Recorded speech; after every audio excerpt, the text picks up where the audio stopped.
bring to Maker, a protocol that I don't know as deep.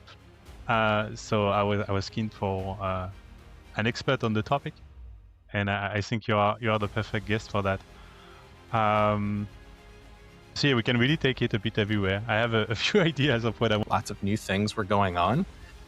People were still figuring things out. It really was like a DAO in the original sense of one token's one vote, and that there was enough chaos and enough variety of actors that no one really had a stranglehold on controlling the direction of the protocol. But I still like to believe that there is an opportunity out there, whether it's Maker or Sky now or someone else, to offer that option, because the option itself is so powerful that it does not matter who provides that option. Welcome to Digital Dunya. Origin of DeFi continues. Today, we are going to cover MakerDAO with Breeze and Paper from MakerDAO. Welcome to the show, guys.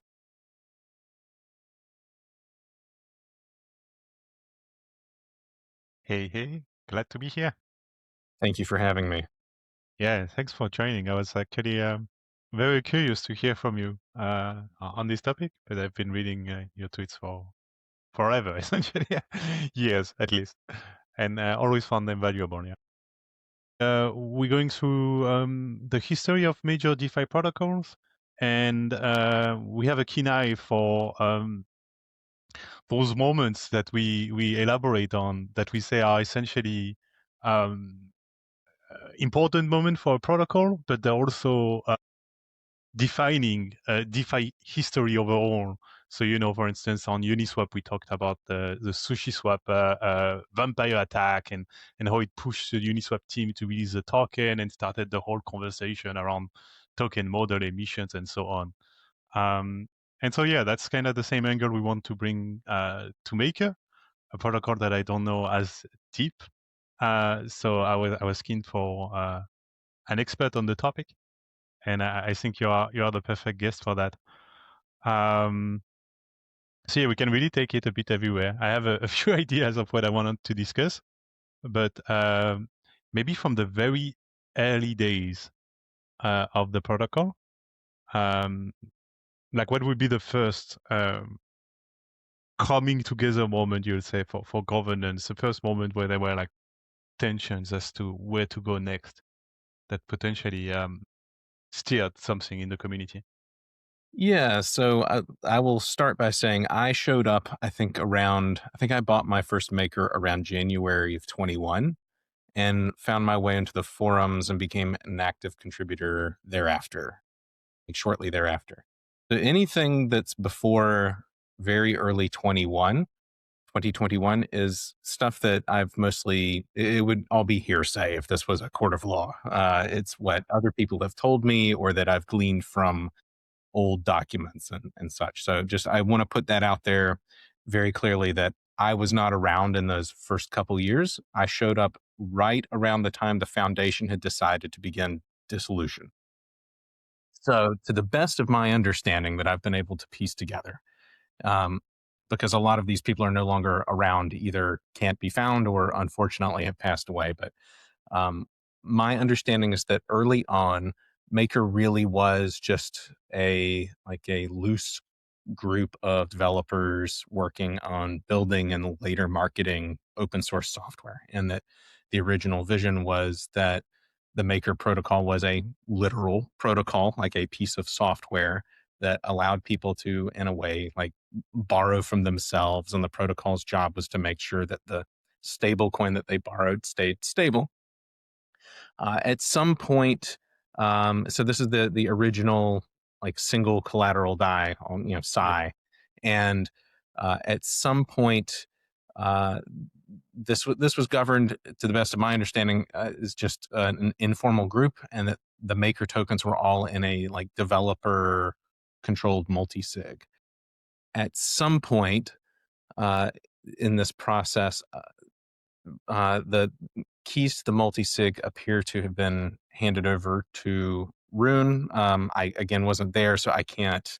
I know what I've been read and been told, and Mhm. I have heard conflicting things, so I don't want to say that anything specific happened. But that then laid the groundwork for his personal LLC to then go off and found the foundation, which was the beginning of a formal entity to help steward and develop the Maker protocol. It does appear that this was contentious, um, but then that created the Maker Foundation, which was a Cayman Foundation. Mhm. As a reminder, Cayman Foundations are not necessarily nonprofit for everyone out there.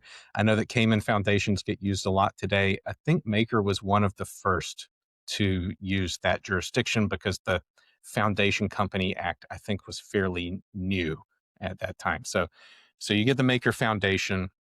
They oversee the development of and launch of DAI. Of course, they oversaw the big crash in 2020 that led to bad debt in the system, which we can come back and talk more about that. I probably have some interesting tidbits that no one's ever heard before there. And then at some point in mid 2020, late 2020, they began the process of spinning out pieces of the foundation into private companies or later core units for the DAO. And the DAO really took control about the time I was showing up, which was again early 2021. So I had the benefit of coming in at a time that was very exciting. Lots of new things were going on. People were still figuring things out. It really was like a DAO in the original sense of one tokens, one vote, and that there was enough chaos and enough variety of actors that no one really had a stranglehold on controlling the direction of the Mhm. protocol. This was both good and bad. But got to remember at this time, Maker was still seen as a piece of software. And I think my experience shows that DAOs are actually not bad for developing and marketing software.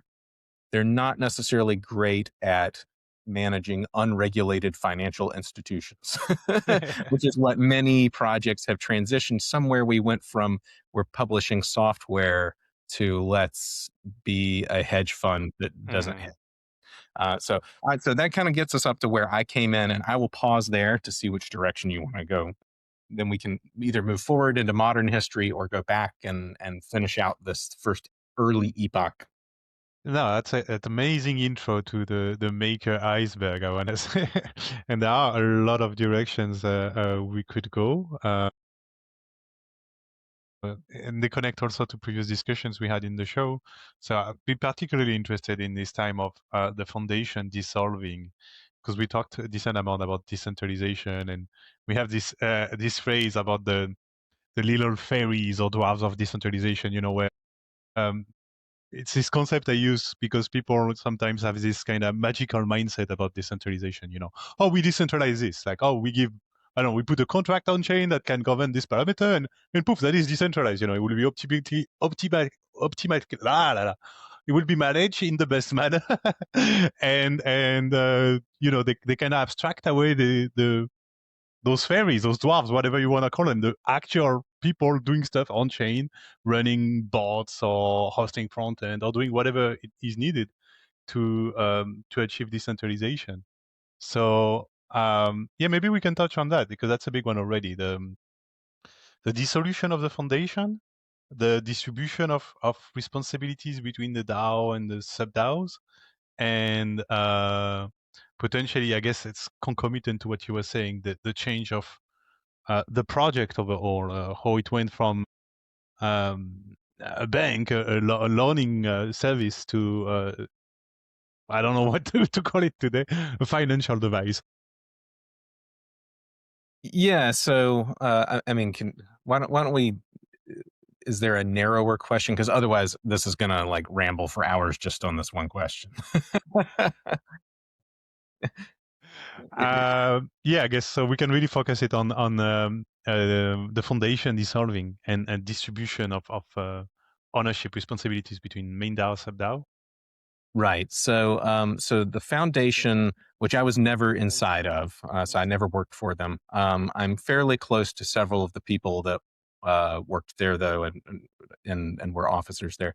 So the foundation, which I think most people at this point, remember that if they Google the Maker Foundation, they're mostly going to come up with, I think, the purple pill paper or whatever, which was a internal governance dispute. But that doesn't. But when it comes to the dissolution, people don't know as much about it. So yeah, in 2020, I think after the near death experience of the market crash and the bad debt and having to sell more Maker tokens to recapitalize the protocol, there was some legal exposure. And that legal overhang wasn't resolved for a while by people suing, and the foundation basically was the one that got sued, and by people who had lost money from the $0 liquidations. So after this, the foundation decided, the whole point of this was to decentralize. Our foundation is not meant to live forever. We're supposed to put ourselves out of a job. So let's actually do it. And so I think a lot of credit needs to be given to the Maker Foundation folks, because I don't see any other foundations doing this. And I really wish most of them would. So they began spinning out pieces of the business, basically. So Oasis, which is now called SummerFi, they rebranded after some an incident we can talk about later about some illicit funds that then they had to obey a court order. After that, they rebranded to SummerFi. So they were originally the front end for Maker, that was like the official one, and then they were spun out to a separate business. So that was gifted to the one set of folks. The oracles were spun out and gifted to another group of people. But basically, it was the division of all these assets were parceled out to the foundation employees and contracted contributors. Some of which stayed on as service providers directly to be paid directly by MakerDAO, and then some of which just went off to form their own businesses, and then the remainder of the assets then ended up becoming a VC fund who they probably don't want me to name them, but they are a medium-sized fund that people have probably heard of, and who got the kind of like the rump of the assets after the large amount of Maker was returned to the DAO in, I want to say, April of 21. I would have to go look exactly when that was, when the overwhelming majority of the Maker that the foundation controlled was transferred directly to the DAO. And from then on, the DAO controlled everything. I think the oracles were the very last thing that were spun out. I think they were spun out and are now Chronicle, which is the oracle, was originally the oracle unit of the foundation. And they were spun out, I want to say, formally in summer of 21. So I think they were the last thing to exit the foundation. Acolyze, right? Is the name of the product they spun out. So Chronicle has several products. Chronicle, yeah, Chronicle, yes. Yes. Yeah. Mm-hmm. Yeah, it was quite a lot of sizable projects kind of emerge out of this split, and people don't really realize, I guess, the extent of the Maker mafia, if you can call it this way. And yeah, you're right. To the I guess we can call it courage, the courage of the team to actually dissolve the foundation and move forward with this process. That was definitely much more chaotic and complex. Definitely not the most straightforward path to achieve the goal, but that's also a pattern we see in decentralization, right? Is the most direct path is usually not the most decentralized. Yeah, and so throughout this period, Rune had exercised a lot of direct control over the foundation. And then when the DAO began, he really stepped back for a number of months. And then when delegation came around in summer of 21, he then began delegating. I was one of the several delegates that got a large amount of delegation from him then. And that he did kind of slowly then start influencing more exercising more influence over the DAO. But it was mostly due to his large holdings. So he's always had like a large amount of tokens. It's varied through time, as best I can tell, from between 10 and 15% at any given time, as he's like sold out or bought back in at the margins based on the price. Um, but it was, I would still say, even though he had a very large influence back then, I would still say that it was a relatively decentralized organization, because his influence came through his token holdings. It was not like some structural advantage, which if we want to talk about today, he now has a very strong structural advantage in overseeing the protocol. Yeah, I was about to touch on this because I feel Yeah. like it's not a matter of foundation or no foundation or system rules. It really is just a matter of token distribution and its concentration. And essentially, no matter the rule of the game, when you own this much of the pie, you will have an outsized weight. And even after the rule change, I don't feel like the situation evolved much. Yeah, so the interesting thing is that now, Maker, well, Sky as it's now called, is creating new foundations. So like we've kind of come full circle. We've gone, Maker kind of started as a true DAO, like no legal entity, literally just a multi-sig of with people having keys, and then like a very primitive DAO, and then it formed and centralized into the foundation, and then the foundation dissolved and it exploded into all these pieces that were MakerDAO, and then it in March of 23 it began re-centralizing again under the, at the time it was called the End Game Plan. I don't know that it's I even still called remember. that now, but it's It's basically a the pigeon stance and yeah, Phoenix and stance. yeah, and now it's extremely centralized again, as much as it was under the foundation. So it's kind of interesting, these these ups and downs, go from DAO to DAO to centralized again, and who knows, maybe it'll become a DAO a third time. But a third bite of the apple would be fun to see, but I don't hold out a ton of hope for it. Yeah, I mean, as we go through this series, we realize that, uh, as important as what the DAOs are effectively doing with the proposals and decision on chain is kind of the story the DAO tells about itself. It's like we have this term in French, we say the national story, for like the story a country is telling about itself. And I feel like that's the equivalent, but for a DAO.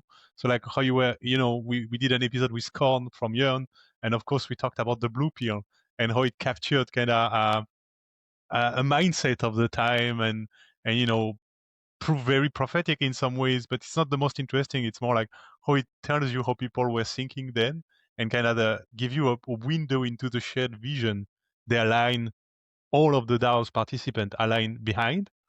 And yeah, I feel like this is with Maker. This is maybe one of the problem. Is there were some, let's call them DAO stories or whatever there were some yeah, self-justifying stories told within the DAO, like this stance, the Swiss stance evolution, but they never really stuck with the community. Do you think that is fair, or maybe I missed the big one that stuck? I think you could ask. I think in Maker, Sky is not unique here. I think you could ask Yes. 100 different people that question and get 101 different answers. So I think a lot of this comes down to people have very heterogeneous views about what a DAO is or should be.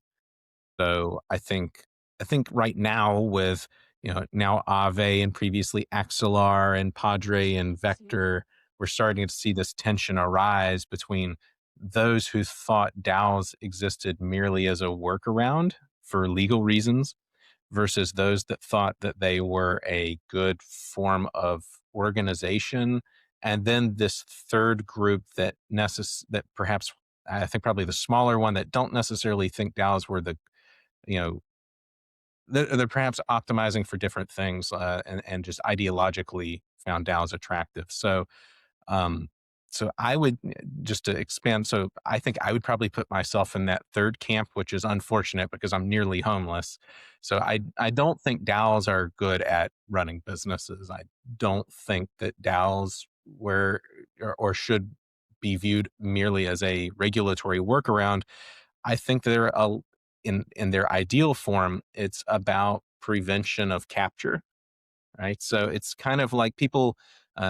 So I have kids, and I'm American, and they were asking me, why do we vote for president and senator and all these offices? They said, we don't seem to pick very good ones. I was like, well, you're missing the point. We're not trying to pick the best people, or trying to kick out the worst. So compared to a monarchy or in a corporate situation where a privately held company, the leader is the leader, and if they're good, that's great, but that's also means that you're stuck with them if they're terrible. And so DAOs, with their pseudo-democratic element, the idea is not necessarily that you're going to pick the best leadership or make the best decisions. The idea is that you can get rid of people when they really, really suck, or at the very least to prevent the worst people from becoming in charge. So they're not supposed to maximize profits; they're supposed to minimize losses, which, again, if you go back in time to when we were all building open source software, that was, I think, a really intelligent approach. Now that everyone wants to be fourth rate hedge fund that underperforms their benchmark at higher expense and higher risk, well, then obviously it's a different thing. I really think that that's the important thing, is that somewhere, I want to say around 2022. I can't put my finger on it. And this is not unique to Maker, but like a lot of DeFi protocols decided they wanted to go from being a protocol, like software, like an email protocol or HTTP or something like that, to being, a actively managed financial institution. And those have different governance needs. Okay. I can go for 2 hours with you, I think. So I have to think very carefully of each step I'm taking. So first, a bit of a service announcement is, sadly, I have in 5 minutes to jump in another call that came in an untimely setting, but you'll be in the good end of our Pova to continue the conversation. But yeah, I really like where you were heading. I had this thought just a few days ago of DAOs as countries, essentially. Where I think the parallel has merits because, as you were highlighting, they both have a sense of managing a common, and potentially also managing the token itself, which is the currency of the protocol or currency of the country. It's kind of the same, and the mindset here is much more about avoiding abuses, minimizing losses, than indeed achieving max ideal efficiency at all times. So you were touching on the Avi situation, and I think it's pretty much impossible to do such a podcast and not discuss it, especially in the different vision of the DAOs you were highlighting, and a concept we actually discuss often in the show with Apova, which is this idea of ownership. And I think this is also a kind of two concepts in the Avi discussion that are interesting, are ownership and legitimacy. So ownership in the sense that the community, the token holders, had let's say a feeling that they were owner of the brand and the IP, and realize they were not.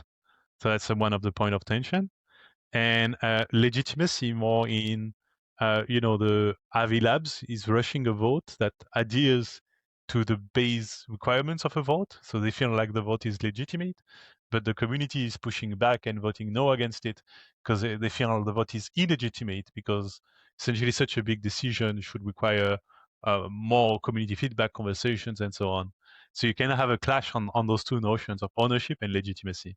That's how I'm reading it, but I would be curious, what's your reading?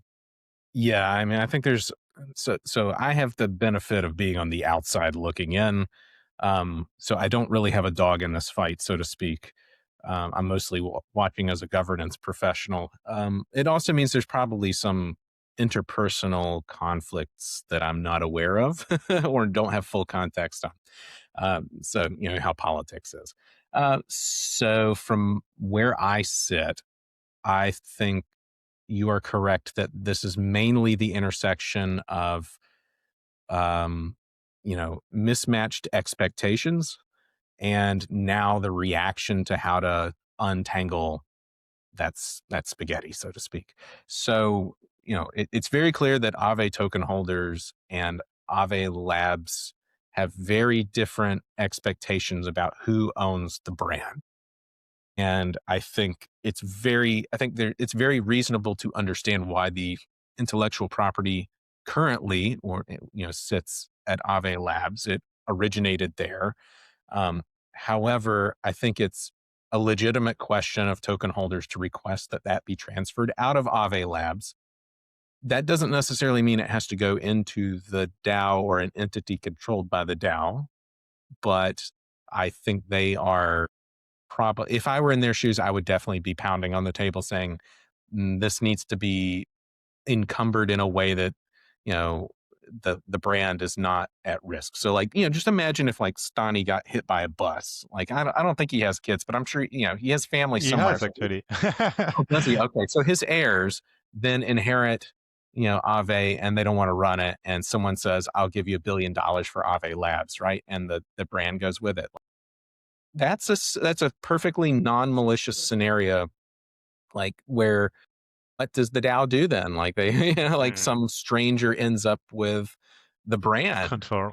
Yeah. Yes. So I think they're very smart to be finally waking up to this. Now, Labs' reaction to this, I think, has been, I feel like I'm drinking I goofy was seeing juice. your tweets. You were like, give advice to this guy, please. Yeah. Someone bring him a political advisor. Yeah. So for those who have not followed along, like the Aave Labs has really been on the forum and in social media public channels has been quite dismissive and deflecting of the main questions about the IP. So for context for those Cameron, listening, I'm sorry. I have to jump now as I announced, but I'll give you and Apova a gift as I go, and I'll be looking forward to hear the answer to this one, which is also on top of what you were saying. Question of personalities in those situations. Because, I feel like what you're discussing about Maker is quite also involving Rune. And here, what we're discussing about Aave is quite directly and personally involving Stani. So, there is a question definitely of ego that it leads to those situations in governance. And yeah, I'll be jumping now, but looking forward to hear your answers. And enjoy with Apoa. Cheers. So just to answer that final question, I think it's actually a pretty simple situation. These guys birthed these projects and it's their baby. So it's hard to let go. I'm a parent, and so I can understand there will be a time where my children will want more independence than I'm willing to give them, and I will be wrong not to give it to them, but I will probably fight it every step of the way. So I think it's entirely natural, and I think we should be understanding of that. And it's really, as you perfectly put it across, right? Kids, and it's as good as having your own baby. When you start out, when you put in so much of effort and emotion to build something, it becomes very difficult to sometimes let go. So I think you put it across really well.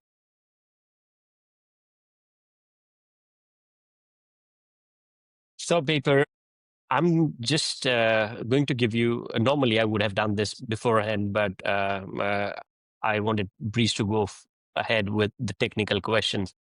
What we are basically doing is there's so much happened from 2017, 18 onwards in DeFi, right?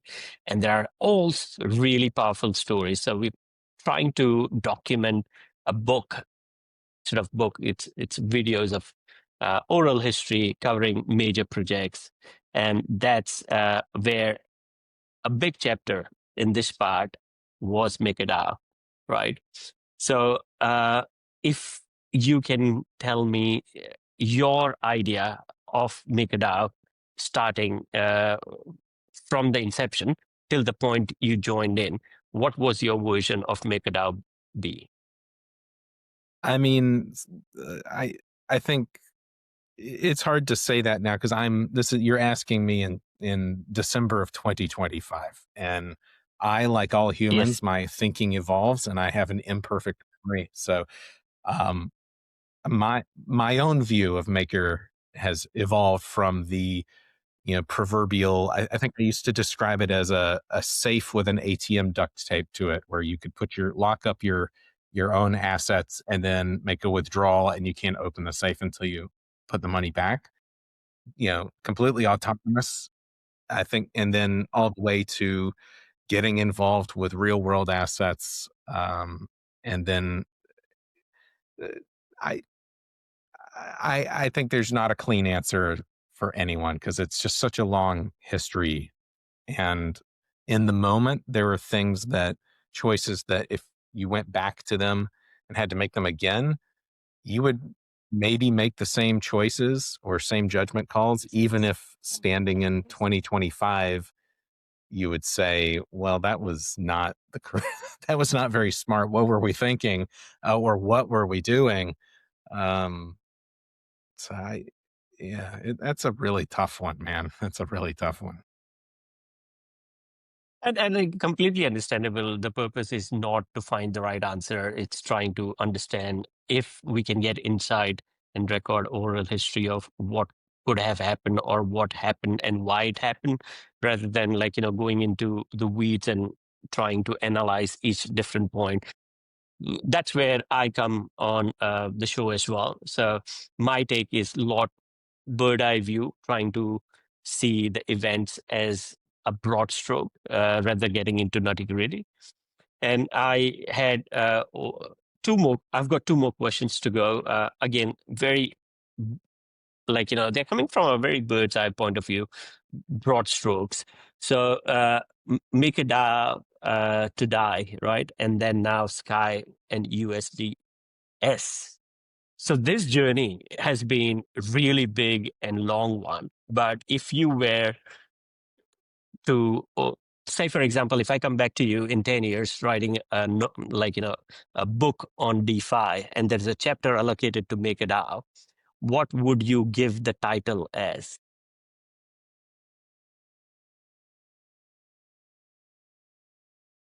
It's really hard, I know. Yeah, feel like I'm not going to be able to give a very thoughtful answer on the spot. That's a really good one because it's got to be something short enough to go in a title, but also be a true statement. Yes. And the beauty is, it's hard, I know, but the beauty is we don't need to be right. We are just trying to put something that feels right in this moment. Yeah, I would probably have something along the lines of a missed opportunity. I think that's kind of something bittersweet like that. I think Maker has done fine, but I think the story of Maker is one of a big fumble. If we're being honest, I think the window has closed for a large decentralized stablecoin, and so if it's not going to be DAI, then I think I think the window has closed. So decentralized stables are only going to be at the margins without that early mover advantage, and I think Maker really dropped the ball. And that's the beauty of perspective, right? You're so close, and that's a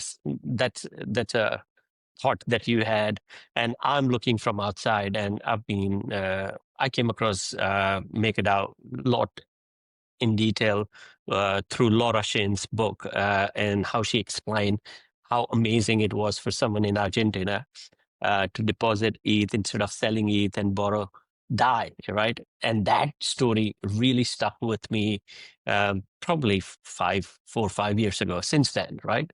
So I see your what you mentioned, Maker dropping the ball, and it may turn out to be the case as we go ahead 10 years and look back. But I also feel that Maker's journey has been very powerful in able to provide options when people had none. If we go back, especially in late 2019, 2020, that's when I see, like, it was something so wonderful. So that's my perspective from outside, how I That's see exactly Maker. right. I mean, but it provided opportunities. I think you hit the nail on the head. It does not provide opportunities for people today, right? So it used to be Yes, that you that's correct. could borrow 100 or 200 DAI against your, your ETH or something like that. And now, Maker was in the business of creating, what was the phrase? An unbiased currency. And now what is it? It's just another yield coin that is famously just catering to high net worth individuals and the more degenerate institutions. So, it. I got into DeFi because I was captured by stories like you just pointed out, and the projects that currently warm my heart that I would love to do more with, is because I'm in my 40s. I have kids. I'm not, I am comfortable a point in your life where you're like, I want to do something that is not just interesting, but also leaves a positive impact on the world. And those were the kinds of stories. The Argentine grandma that was protected from inflation, the Vietnamese student that saved up, the small business person in West Africa that had a safe place to park their resources where friends and family and governments couldn't do nefarious things to get them. That's why I got into DeFi, because stories like that provided opportunities and value to people, made people's lives better. There's nothing wrong with providing liquidity and financial instruments for businesses to move money or eke out an extra 1% yield over their alternatives, but that's just not why I think a lot of us got into DeFi, and it's not as interesting to me. And also, like, it's from a business standpoint, it's like a commodity product. Like, so, Maker was creating a currency that people could use and save and transact in, and by virtue of being an early mover, was integrated into even early things like Coinbase. To the extent that people use DAI to pay for things, I honestly can't bring good numbers to bear, but people were saving in it for sure. And now, and now what do we have? Like, it's the value proposition is now, oh, we can give you like 4.5% yield. Like, okay, like you're gonna live and die by that number now. So as soon as someone can offer 5% with a similar risk profile, you're out of business, or you lose all your business. And just, it's not the same thing as offering DAI, which was a censorship resistant stablecoin, right? Like, the whole point, that was the value proposition, was that nobody can steal this from you. Like, it's without like taking your keys. So, I like I say, missed opportunity. And I see that and I hear that. Just to reconfirm what you mentioned about yourself, something similar. I'm also in my 40s and want to do something meaningful. That's the driving purpose behind what we are currently doing, trying to cover it in our own way. I like to believe the pendulum swings right to left, and sometimes it's violently swinging from one side to the other. I still believe I'm optimistic. I'm very far from where you are, and your insights are probably a lot more stronger and clearer, being closer to the core. But I still like to believe that there is a opportunity out there, whether it's Maker or Sky now or someone else, to offer that option, because the option itself is so powerful that it does not matter who provides that option, but there will be takers for that options. This is my intuitive thought on that. I think you're not wrong. I don't think it'll be Sky. I think they've irrevocably moved out of that business. But I think the question is will that ever be big enough to be like impactful. I guess if we're really being honest, like if you can make a really big difference to 10,000 people as opposed to 1 million people, that's still pretty good. So even if it's at the margins, maybe that's the correct way to look at it. And what I've seen, and this, I enjoy reading different aspects of history, and what I've realized is sometimes all we need is spark. It could be any project or any protocol, but that first 10,000s are the hardest. But if it's right fit, right time, right scenario, it's surprising how fast and wild it can grow. So I'm still optimistic at heart. Churchill once said that, success is optimism. In face of defeat, again and again, taking that knockback and coming back equally enthusiastic. So I like to think I've fallen that part. Mm-hmm. So excellent paper. Anything else you want to cover, or anything else you want to highlight before we wrap this up? No, I don't think so. But if you have anything else, feel free to hit me up. If y'all are writing a book on it, I can't wait to read it. That's the aspirational goal I have for myself. In 2035, I should be able to know as much as I want to about DeFi and how it started off, and everyone contributed. So, ideally, this is a small start to that. And we are covering different projects from different angles. And again, there is no honest way to capture every different angle, but at least it's an effort in trying to do that. That's fair. And I am going to make this last one. I had this written down because now you mentioned you've got kids, right? So that makes it interesting to see how you think. Imagine if someone in their early to mid 20s is just discovering DeFi in 2026.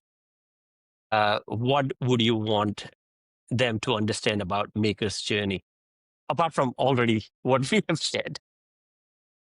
I mean, a lot of this kind of depends on where they live, right? It's like if it was, if we're being perfectly honest, DeFi is not built for people in rich countries. There's nothing wrong with DeFi, but like it may not offer a competitive or compelling value proposition. It's really for people that don't have access to or have access to low quality financial services.